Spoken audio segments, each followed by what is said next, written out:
Robert Cheeke. We're here at the North American Vegetarian Conference, and I'm so happy that you are going to be here because my concierge in a Trump building on the Hudson in Manhattan one day said to me, he said, I got to work out. I've got to look good for the girls on the beach this summer. And he's asked me about nutrition a lot of the years, and even though he's only 28. And I said, of course you can. And I'm walking away saying, but what am I going to say to him? I really don't know. And I Googled and I found you, and I gave him your website. Excellent, thank you. You're welcome. And so it's wonderful that I now actually get to meet you after I've already promoted you. Well, thank you for the promotion before meeting. Hopefully I represent what you shared. And you're doing great things for the concierge and doormen in the Trump building in Manhattan. All right. Anyway, it's really great. Now, you became vegan at 15. Whatever possessed you? Yeah. Back in 1995, my sister organized an Animal Rights Week at my high school. And that's what made me look at animals differently. It made me look at everything, the whole world differently. And so back then, as a 15-year-old kid, I decided to stop contributing to animal suffering and cruelty and give up eating animal products for good. And I got into activism, and I was an athlete back then too, and just continued on the rest of my life that way. Yeah, so it really began with the animals as opposed to health. Absolutely. I grew up on a farm, so I was raising animals in 4-H, cows, chickens, rabbits, all kinds of animals that I would sell at the auction. And as a teenager, my sister said, this isn't really okay.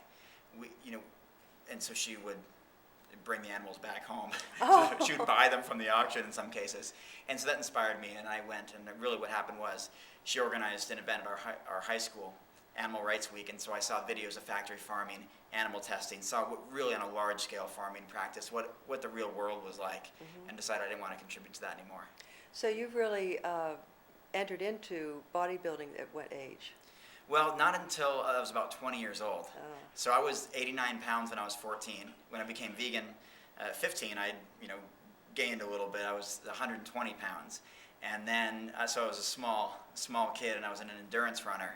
But when I was 20 years old at 155 pounds, I started lifting weights and jumped up to 195 pounds by the time I was 23.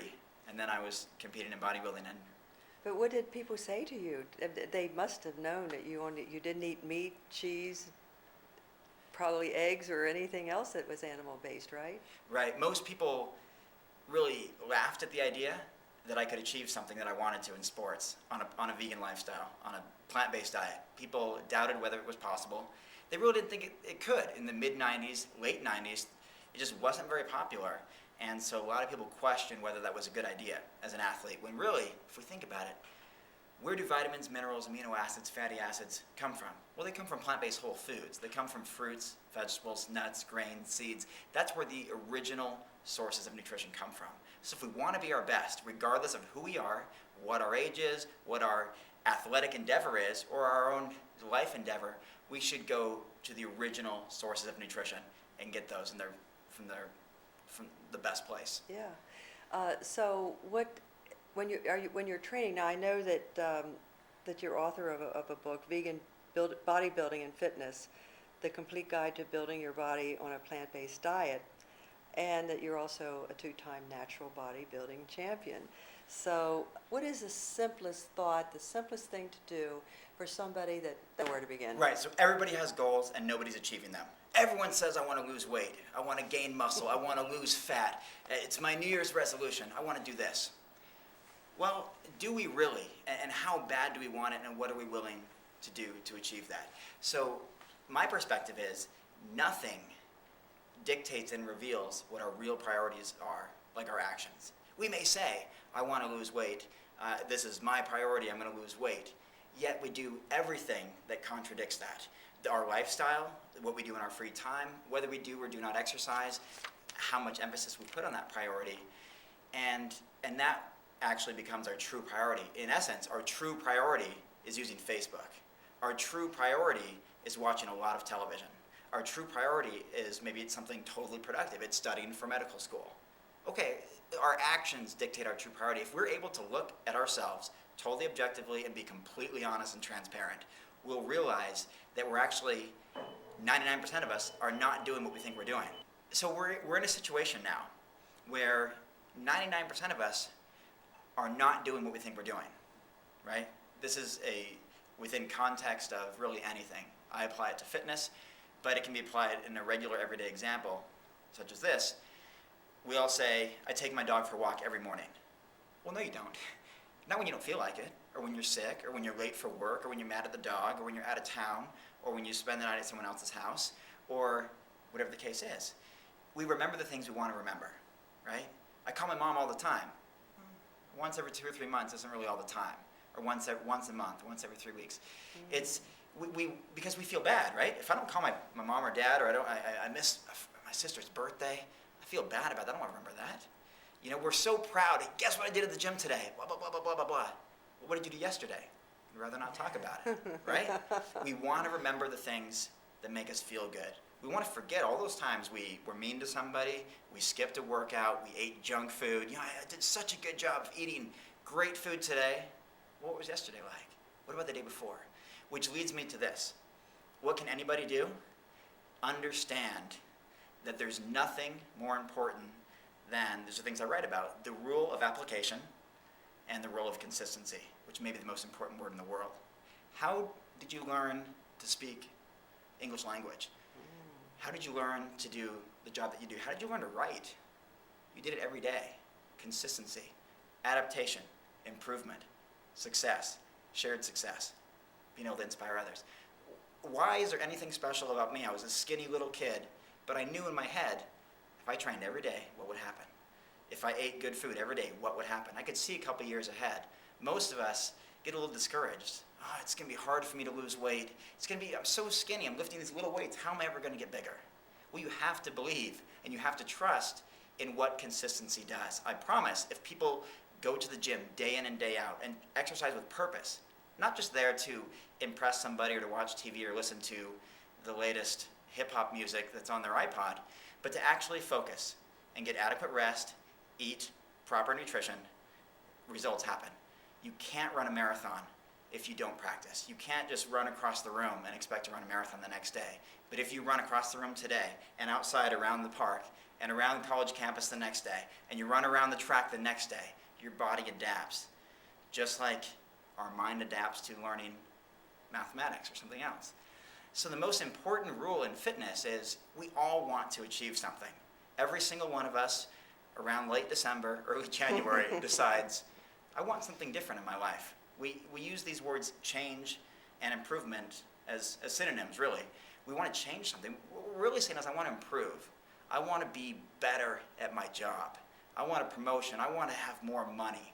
I want to look better in my bathing suit. I want to lose weight.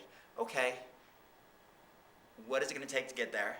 And are we willing to do it? We have 1,440 minutes in a day. What are we doing with it? Is exercise a priority? Because we can be as absolutely fit as we can possibly be. We can accomplish great things, even if it's not part of our perceived genetic makeup. Even if it's something we think we're limited, oh, I'm too short for that, or I'm too skinny, or I'm too tall. Really? Or too old. Right. We just had a national champion wrestler who never lost a match for 2 years straight. In high school, back-to-back state champion. He just won the collegiate national championship, the best wrestler in the entire country. He has one leg. He's one leg. Think about the sport of wrestling. It's amazing. I mean, we're consistent with the things that don't fit our goals. Yeah. So we know what consistency is. Yeah, consistency is. But it's about putting it where our goals can actually be met. Right. We can either trickle down or we can trickle up, right? We have 280 million people in this country whose consistency has led them to health problems. They have some sort of clinical disease, essentially, whether it's high blood pressure, high cholesterol, obesity, chronic fatigue, something. That impacts 280 million out of 310 million people in the United States. Consistency has led us to that. Mm-hmm. Consistency of poor exercise habits, consistency of poor eating habits, consistency of poor time management, poor priority management. These things have led us to that, but what has consistency done when we change that? It has dropped cholesterol levels, it has prolonged lives, it has saved lives, it has reunited families, it has given hope to other people, it has inspired generations, it's done so many things. So what are we doing with it? And what are real priorities? Can the bell person, the person at the desk, the person working in these departments achieve incredible fitness, strength, muscle gain? Absolutely. Can somebody lose 150 pounds like someone here at this event right now has done working with John Pierre? Absolutely. We just have to try. Mhm. We have to try, commit, care, and work hard. It's amazing. So your best friend says, okay, I'm going to the grocery store, I'm going to start my exercise, I'm going to be consistent, but I got to be consistent with what I fuel myself with. And it's not just about fueling yourself. They also want to be satisfied. Mhm. They want flavor. They want to feel as though their muscles are going to respond well to what the Yeah. fuel is. And that's something that you've done with it now at this point without even thinking about it. Yeah. But somebody who really has to think from the very beginning, what is your recommendation on how to get started? Like, what would they get consistent with? Okay. What do you already like to eat? Start there. So what do you already like to eat? You like burritos. You like wraps, sandwiches. Okay, great. Those can be made with incredibly healthy foods. I mean, I have burritos that have broccoli in them, all kinds of other vegetables. Beans are very healthy. Brown rice is very healthy. Quinoa inside a burrito, avocado, all these different things. It's just understanding that a sandwich isn't a sandwich. A burrito just isn't a burrito. A wrap isn't a wrap. Not even pizza is pizza. I mean, pizza can be something that's not even cooked. It can be a raw food, dehydrated, this and that. It can be a vegan. It can be something that's extremely unhealthy. We have to understand there's different dimensions and components of what we think of as regular food. So think about what you already like to eat. Chances are you probably already like fruit. What's the best part of summer? Well, it's raspberries, it's peaches, it's nectarines, it's blackberries, it's Or bananas anytime. or bananas anytime.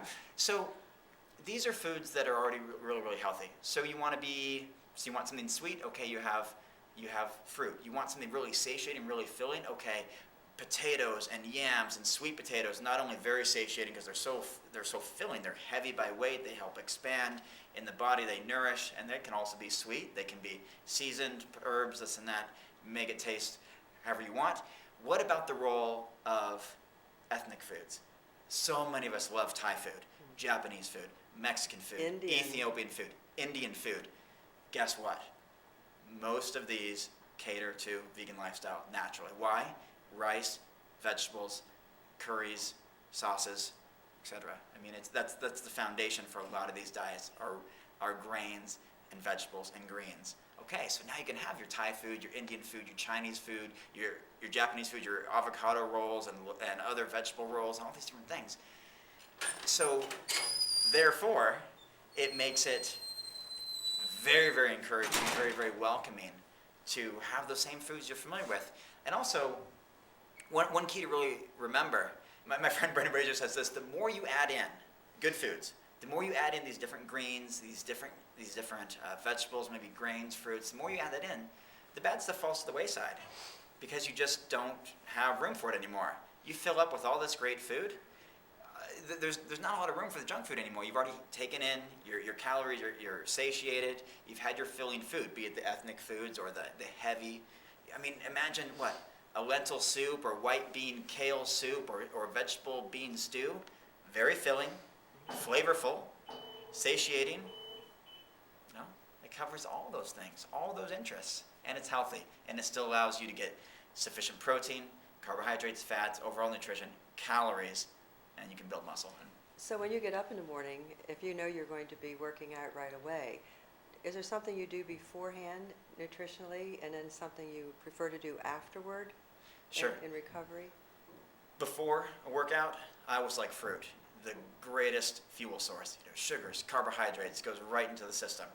Whether that's bananas or apples, with foods that are available year-round, or something totally seasonal. Right now, summertime, I'm big on blueberries, raspberries, things like that. So I use fruit as a fuel source. I do use some supplements. I use Vega. It's the company I work for. I have for 6 years.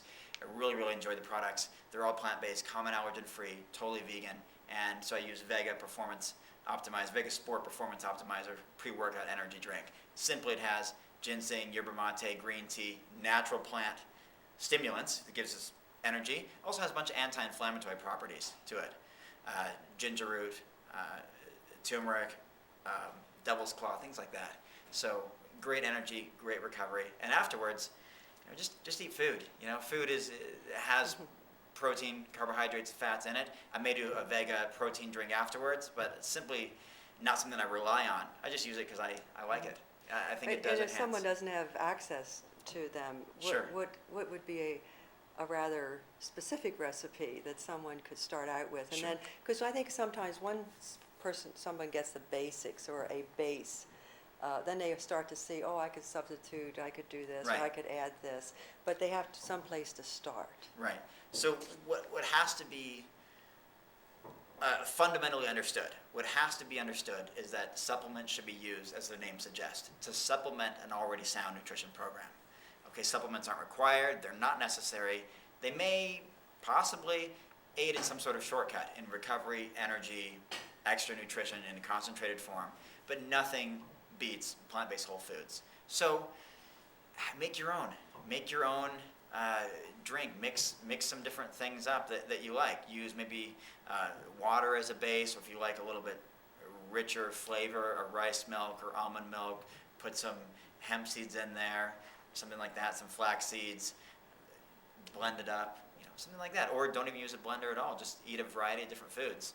And it's easy. It just happens to be that a lot of people like a liquid form of nutrition afterwards because it's so quickly assimilated and digested, just quicker than chewing food. Right. So nice quick protein drink afterwards. Well, a lot of people have heard so much about green drinks. Green smoothies, sure. So I was Go to wondering, town. do you have one that you like? There's so many great green smoothies. I mean, it seems like kale is the most popular food out, at least in our movement right now. It's unbelievable. Kale, collards, spinach, all these different things.